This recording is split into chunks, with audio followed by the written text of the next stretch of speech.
There are a lot of cars that are designed for the US that have never made it over here to the UK. That's largely because of their size. I mean, our roads are generally narrower, our parking spaces are generally smaller, petrol prices in America are generally a lot cheaper, which means driving big pickups and SUVs over there aren't as hard on the wallet, even if they are just as hard on the environment.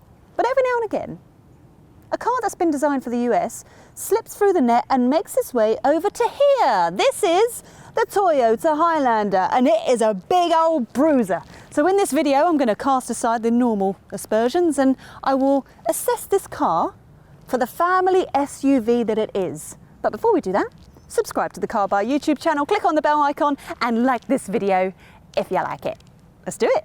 It shouldn't really come as a surprise that Toyota is bringing the Highlander to the UK. SUVs are big business, and with premium manufacturers like BMW and Mercedes lapping up the sales of these cavernous seven-seaters at prices often approaching £100,000 or more, Toyota's attempt actually looks relatively affordable. The Highlander is hybrid only, which should, in theory, allow owners to enjoy relatively reasonable running costs. Not something you can usually do when driving around in a car as big and as heavy as this. Now we'll get onto running costs and stuff like that in a second. First of all, I want to bring you in here, looking in the rearview mirror. That third row of seats and that rear view window looks really far away. This car is big. I know you think the Kia Sorento and the Skoda Kodiaq are big. This is longer and much wider.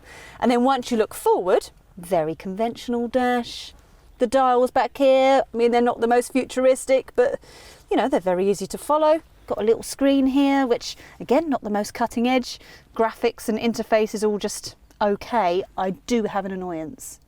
And that is, if you buy this car in America, then you get treated to the wider 12.3-inch touchscreen. But for some reason, us Europeans have to deal with this little tiddly 8-inch one. And I don't know why. Is it because our roads are narrower? Parking spaces are smaller? So we have to have a smaller screen? Is that what it is? I don't think that's fair. Don't think that's fair. Oh, however, there is Apple CarPlay and Android Auto. So that's a win-win. And physical twisty-do climate controls, which we all know I'm a fan of, so okay Toyota, we can be friends. Now look, the quality in here is also really quite nice. You've got some lovely soft touch materials just kind of dotted about the cabin. And this veneer little touch, I think looks really lovely. Plus, the Highlander hasn't forgotten this is a practical family car. So there are so many little cubbies and holes and bits where you can keep all your stuff. Yeah, big fan of that.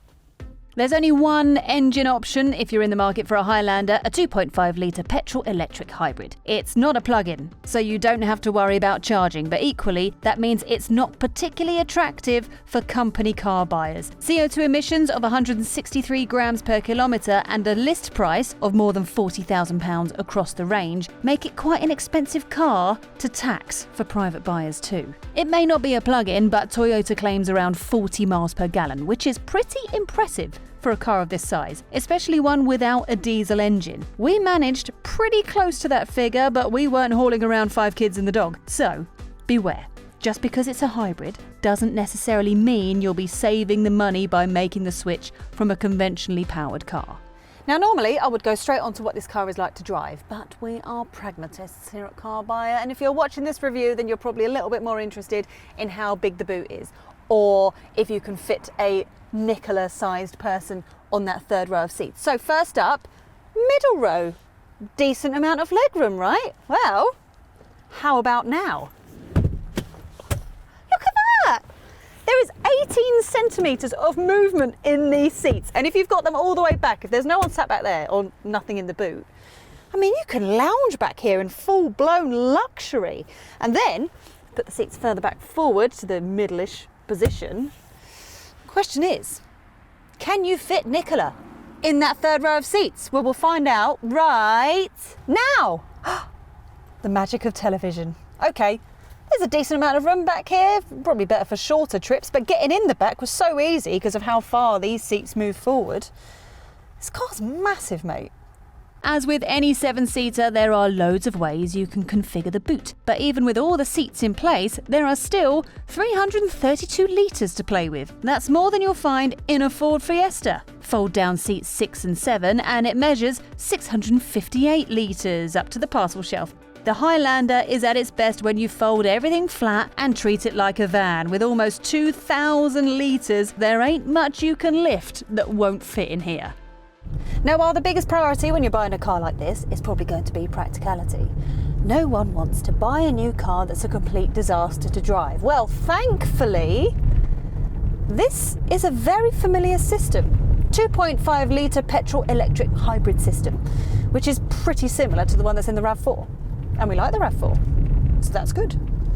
Now, this isn't a plug-in hybrid, so you're not actually going to get that much distance on electric power alone. But if you're going to be creeping from traffic light to traffic light, or if you're going to be just going around a car park, you can do all of that without using the engine. But then, when the engine does kick in, it's very smooth. Like most hybrids, this car is definitely happiest when you're driving it in a nice, calm manner. The thing is, with this CVT auto box, while they are getting better, they're still not as good to drive as a normal automatic. So when you put your foot down, the engine kind of goes wah, like that. When it's up to speed, it's fine, but when you're building it up to speed, it goes wah, and the revs really build up. I mean, it's smooth because it doesn't have any gears to contend with. It just gets a bit annoying every now and again. The thing is this isn't the kind of car that you're going to need to drive like that anyway. You've got the electric motor, so that gives it that nice little punch that we're used to. It does 0 to 62 in 8.3 seconds, so really you don't have to put your foot on the floor in this Highlander. When it does get up to speed, it is nice and smooth, to be fair. That comfort is only emphasised by the level of kit included as standard on every Highlander. All the info on equipment is available on our full review on carbuyer.co.uk, but with only 2 trims to choose from, you won't need to pore over the brochure for hours on end. We often recommend going for the lower spec models as they're often better value, and that's true in the Highlander's case. Spending a little more, upgrading to XL or XL Premium, does add loads of luxury features like front and rear heated seats, a powered tailgate, and 360-degree cameras, and it'll only cost you a few extra quid a month, so it's worth considering. Now, I mentioned earlier, this is the kind of car that you want to drive in a relaxing manner because of the gears and the engine, but when it comes to corners, I think the sheer size and the weight of this car makes it feel a bit, how do I put it? Ooh, it's kind of just how it feels. There is a word for it. Wallowy. There we go. It feels wallowy. You know? This car is unashamedly designed for straight American roads. So when it's on the motorway, it is very happy there. It's very comfortable. It's very relaxed. It's very quiet. I mean, you do get the occasional pothole here and there and you feel them, but that's not a deal breaker. Dealmakers is deal breakers time. Why not, eh? The Highlander is huge. There's loads of space inside. Toyota's flagship SUV is one of the most practical cars on sale. Quiet and comfortable, the Highlander aces long motorway journeys. It's not cheap, but it is built using top quality materials. It's a shame that our infotainment system feels so outdated. It's not that responsive and the graphics can't match more modern rivals.